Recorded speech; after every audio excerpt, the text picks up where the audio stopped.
world. He hit her there. The name heard round the world too. 1 year ago, shot in the head point blank by the Taliban. I don't know why she survived. Just because she wanted to go to school. If a man can go, why can't a woman? And now changing the world. Who is Malala? I am Malala. The incredible journey of a peacemaker who made it from this. She lost her smile, her laughter. To this. Miracle? If you believe in miracles, yes. Finally able to share all the thoughts she had in the hospital when her voice was silenced. I have written like, who did this to me? Why? Who shot me? The little girl who just hours ago met the first family after igniting a worldwide rallying cry for change. Now it's my right to speak. We stand with Malala. Not for myself, but for those without voice can be heard. I am Malala. I am Malala. I am Malala. Everything that kills me makes me feel alive. Unbreakable. One girl changing the world. Here now, Diane Sawyer. Good evening, I'm Diane Sawyer, and tonight we hope you've gathered family and friends because you're about to meet a young woman who is changing the world. She's teaching everyone about courage and the unstoppable power of children who just want to learn and walk the path to their future.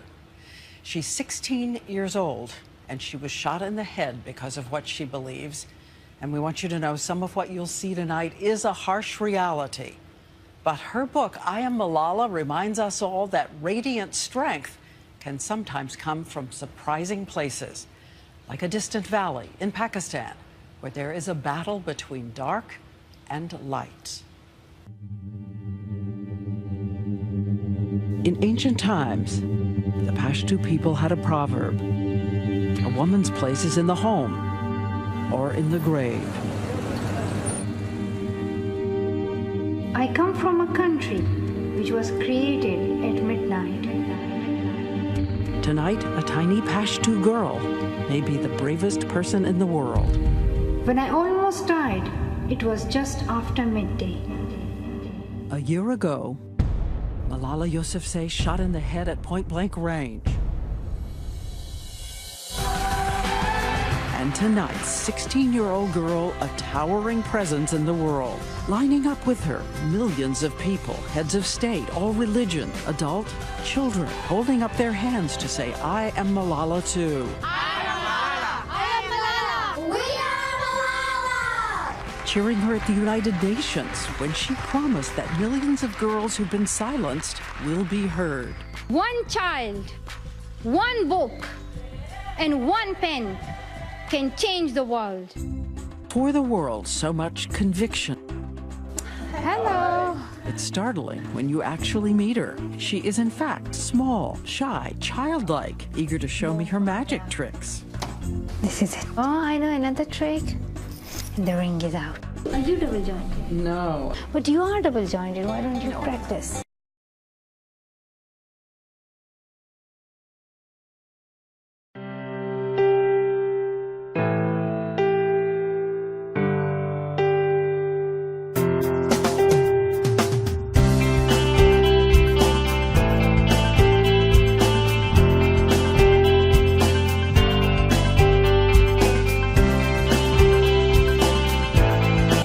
Says, like most teens, once she was worried about how short she is and how difficult her hair. I used to be in the toilet for hours. Everything about my hair, oh, my hair killed me. But inside the schoolgirl, a gladiator trying to wake up the world that girls should get to live their dreams too. 280 plus. In some parts of the world, students are going to school every day. It's their normal life. But in other parts of the world, we are starving for education. But for us, it's like a precious gift. It's like a diamond. You wanted to be #1 in your class. Pretty competitive. Still, I want to be the #1. She was born with wild curiosity and a lot of questions. For instance, in her culture, why are women forbidden to leave home without a man, even if the male is just a little boy? I wouldn't go outside without any boy. My brother would go with me. If a man can go, why can't a woman? I can see no difference between them. And by her side, navigating his child toward her dreams, her father. a teacher who built her school from ground up, scavenging money, even sweeping the floors. I had a great passion for education. My father was a teacher, great teacher, and I loved teaching. Her mother, traditional, refusing to be photographed, never learning to read. There are also 2 little boys in the family. But Dad says he always knew this girl was filled with infinite possibility. When I saw her for the first time, a very newborn child, and I looked into her eyes, I fell in love with her, believe me. I love her. I love her. Malala has said, you always said, Malala will be free as a bird. Where did this come from? I accepted her as an individual, as in my society, sons are accepted. The only difference I made, that I accepted our daughter as an individual. And when he was a young father, he was excited. His country seemed to be on the way to a more open future. There'd been a female prime minister, Benazir Bhutto. There were new schools and universities being built every day. And then, in 2009, the Taliban came out of the shadows. The radical fundamentalist men who first banned dancing, the movies, burned DVDs in the streets, and decreed a death penalty for barbers and any sign of independence in a woman. Malala was 11 years old and watching. They would slaughter people, and then the Taliban would say, like, this man had not long beard, this one had short, she was not wearing burqa, that woman was a dancer, she's a singer, that's why we slaughtered them. They broadcast this announcement on the radio. All schools for girls had to be closed immediately. They bombed the schoolhouses, threw acid at the face of girl students, everyone in terror. Yet one little girl still had her powerful certainty that girls should not disappear into the silence. They cannot stop me. I will get my education, if it is in home, school, or any place. What was the moment you were most afraid, that you had the most fear? Like, I was feeling fear all the time. I was worried that a Talib may come and he throw acid on my face. At night when I used to sleep, I was thinking all the time that, shall I put a knife under my pillow? She read her books in secret. 50,000 girls just like her in hiding too. So Malala Yousafzai decides to take a chance. These are my notebooks. She starts writing a diary using the name Gul Makai, cornflower. With her father, they send it to the BBC. It is published online, reminiscent of another young girl in peril. Do you know about Anne Frank? Yes.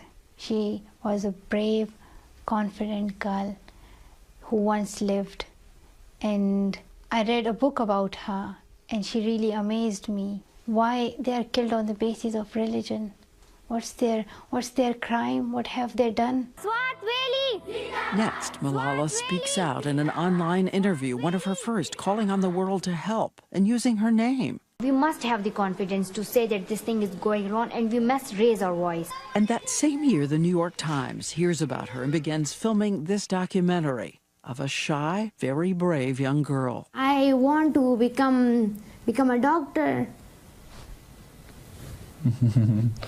The name Malala becomes a beacon out in the world, and in Pakistan, her words are gathering strength and supporters. So the Taliban send warning, death threats. Her father tries to navigate between hope and fear. But did you at any point say, did I let her become exposed and at risk? I agree. I think we should not put out the camera, okay? We value freedom. We live for a cause greater than our lives. He says the real question is, where was everyone else?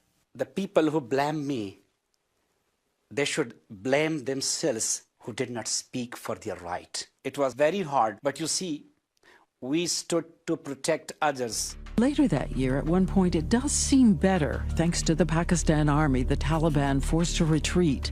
Ultimately, we will be the winner. And the miscreants, the militants, they will be the losers. I'm hopeful, I'm optimistic. He's too much optimistic, so I don't agree with him, because the leaders, the commanders of Taliban are still alive.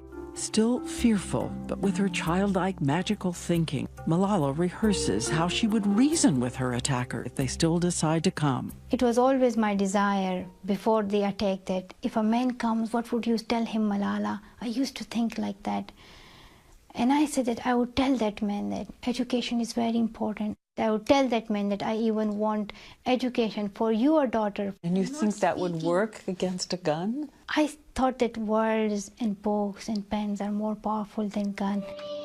On October 9th, 2012, she was on the little school bus like this one still being used in Pakistan. The girls around her were singing. You were singing? Yes, and just also like considering the bus to be a drum and making some music. A handful of girls, all of their faces covered. Only one was not. On the day when I was shot, all of my friends' faces were covered except mine. Was that wise? It was brave, but was it wise? At that time, I was not worried about myself. I wanted to live my life as I want. But the young girl did notice that the street was strangely quiet. I didn't see those men. I just could see like there's no one. Coming up, a man with a gun looking for just one girl on a bus, asking, who is Malala?